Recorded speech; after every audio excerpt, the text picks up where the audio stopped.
Welcome to The Explainer. Have you ever stopped to wonder why you do the things you do? You know, the stuff that happens almost on autopilot. Why is it that some people seem to completely transform their lives almost overnight, while so many of us get stuck in the same old loops? Well, today we're diving deep into the science of our habits. We're going to look at how they're formed, how they secretly run the show, and, this is the best part, how we can actually grab the steering wheel and rebuild them from the ground up. So here's our roadmap. We'll start with the secret life of habits and an incredible story of transformation. Then, we'll get into the nitty-gritty of the brain's habit loop. After that, we'll uncover the single golden rule for making any change stick, explore the awesome power of what are called keystone habits, and we'll wrap it all up with a practical guide to start designing better habits for yourself starting today. You know, the philosopher William James wrote this more than 100 years ago, and it's wild how modern science has proven him completely right. Our habits aren't just these little quirks we have, they are literally the invisible architecture of our lives. They shape who we are. Alright, so let's jump right in with a real-life story. It's a story that actually had scientists scratching their heads for years, and it's the perfect way to see just how powerful our habits really are. Meet Lisa Allen. When researchers first met her, the picture wasn't great. She was 34, had struggled with obesity her entire life, was drowning in about $10,000 of debt, and was a heavy smoker. Now, fast forward just a handful of years, and she is a totally different person. I mean, she's lean, she's running marathons, she's debt-free, and she has a great career. And the question that just baffled scientists was, how? How does a person make a change that massive? So, what was the secret? Was it some huge life-altering event? Nope. It turns out Lisa's entire transformation started with one single decision she made on a trip to Cairo. She decided she was going to quit smoking. But how on earth could quitting smoking lead to running marathons and getting out of debt? The answer isn't really about willpower, it's about neuroscience. To get what happened to Lisa, we need to look at what was going on inside her brain. So how does a habit actually work? If we want to understand Lisa's story and our own ability to change, we have to start with the basic operating system that's running in the background of our minds all the time. So researchers at MIT, they discovered this super simple neurological pattern that's at the core of every single habit we have. They gave it a name, the habit loop.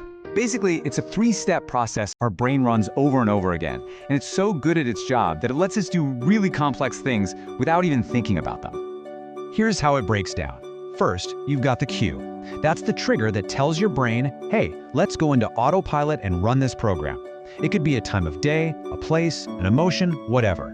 Second is the routine. That's the behavior itself, the thing you actually do. And third, you've got the reward. That's the little hit of pleasure or satisfaction that tells your brain, hey, that was good. Let's remember this loop for later. Cue, routine, reward. Every single habit you have, from biting your nails to your morning coffee, follows this exact pattern. And here's the brilliant part. The whole point of the habit loop is to save mental energy. It's your brain being lazy, but in a smart way. In those same MIT experiments, when they put rats in a maze to find some chocolate, their brain activity was off the charts at first.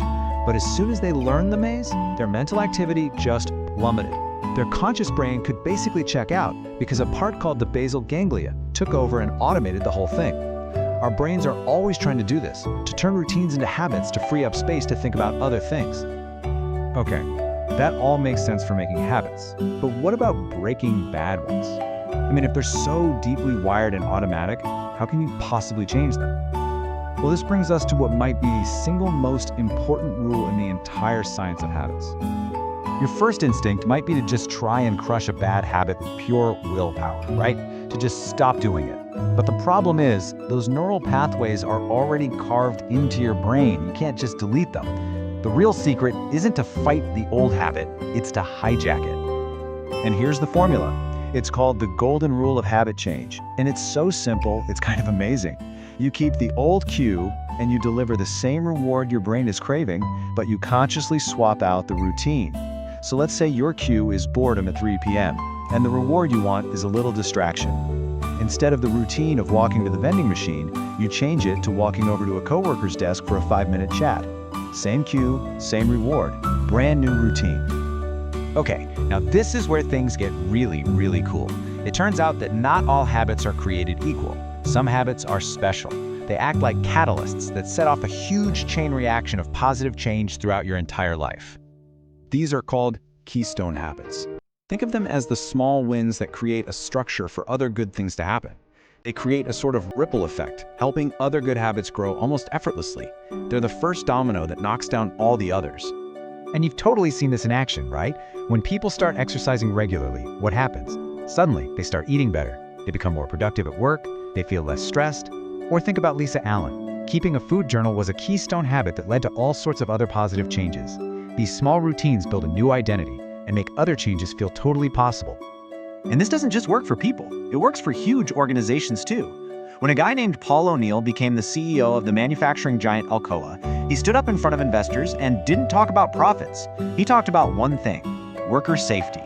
By creating new routines all centered around that one keystone habit, he completely transformed the company's culture and communication.